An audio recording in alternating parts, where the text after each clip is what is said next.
I represent John Amadon. The evidence in this case will show that 1 year ago today, there was a large, legally permitted protest at the Hancock Air Base. The protesters wanted to draw attention to the drones being flown out of this base. The protesters feel strongly that the drone war is both immoral and illegal, and they can't condone these killings committed in their names without doing what they can to stop them. The evidence will show that the protesters obtained a permit which allowed for a legal march and rally at the base. There was a designated free speech zone on base property. The permit application, which was attached to the permit as an amendment, also made it clear that there would be street theater as part of the protest. It stated that people would have symbolic props.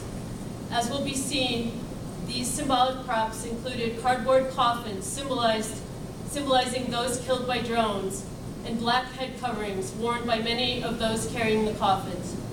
The props also included my client John Amadon's Grim Reaper costume. John Amadon had no intent to break the law that day, and the evidence will show he did not break any law. And he's not even charged with actual crimes, he's charged with 2 violations. The evidence will show that John was simply standing on top of the barrier marking the free speech zone and wearing his Grim Reaper costume when he was suddenly grabbed from behind by police, yanked off the barrier, and arrested. The evidence will show that John wore this costume because he believes that the Grim Reaper perfectly symbolizes these drones. And he is not alone in that.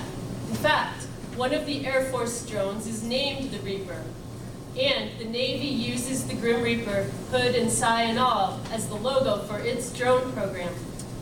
As you will hear, the Grim Reaper is a personification of death and is said to reap the souls of all people, taking the innocent and guilty alike. John will testify that he wore this costume because of his belief that this is also what the drones do. They kill anyone in their target zone, including hundreds of innocent civilians, many of them children. John Amadon faces 2 charges. The first is attempted criminal trespass. The evidence will show he was not trespassing and not even attempting to trespass. He was simply standing on top of the barrier so that more people could see his personification of the Grim Reaper. The evidence will show that John was never told to get off of the barrier. He was never told to take off his mask. He was simply grabbed and pulled backward off the barrier and arrested. The evidence will show that John Amadon is not guilty of attempted criminal trespass. The other charge is the loitering charge. This relates to John's wearing of the Grim Reaper mask. The evidence will show that John did not wear this mask in order to obscure his face. He was not like someone in the Ku Klux Klan who wanted to hide his identity. As he will tell you, he is proud to attend public protests. Nor was John wearing a mask in order to engage in any illegal activity. Instead, he was wearing this mask as part of a legally permitted protest, which included street theater.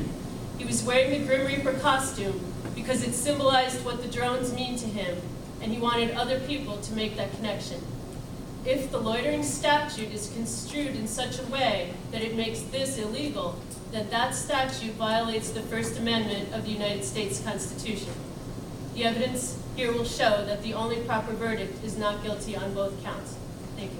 Counsel, before you leave, I just want to clarify, you kept saying attempted criminal trespass. The charge was criminal trespass there. It was reduced to attempted criminal trespass, so that's why there's no jury trial. There's 2 violations. I got you. It was reduced. Sorry about Probably. It was sometime last year, Judge. I know there was a court date. I see it. It was fall. on August 5th, That would make about 2013. sense, yeah. Okay, thank you for that clarification. The other question, I think the mics were picking up everybody over there. I don't have that podium mic into the system, into the recording system. I'm watching the levels over here, but if you prefer, we can run the cables over, so it's definitely going in the system. Your voice carried, I'm not so sure about yours. I'll speak up. Hopefully we won't need a record, but we might. Well, but I'm talking about if you need the record for some reason. Can we play it in?